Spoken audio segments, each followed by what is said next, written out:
This is a true account of the night I became convinced that ghosts are real.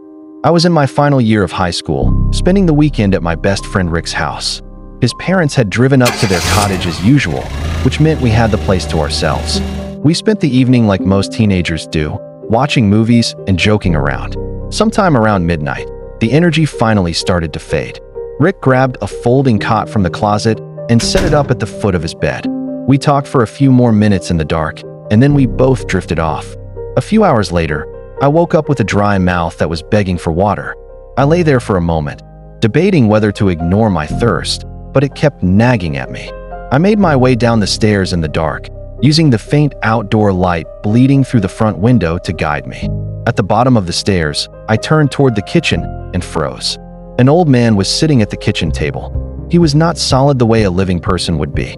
His outline was there, clear and unmistakable, but his body had a semi-transparent, blue-white glow, as if he were made of faint light instead of flesh. He sat with his hands folded in front of him, head slightly bowed, like someone lost in quiet thought. For a second, my mind refused to accept what I was seeing. I stood rooted to the spot. The old man slowly turned his head toward me. He gave me a small smile, not twisted or malicious, but gentle, as if to say I had nothing to fear. That was the moment everything caught up with me. My heart lurched into my throat. The calm, reasonable part of my brain vanished, replaced by a single, overwhelming instinct: run. I spun around and bolted back up the stairs, taking them two at a time.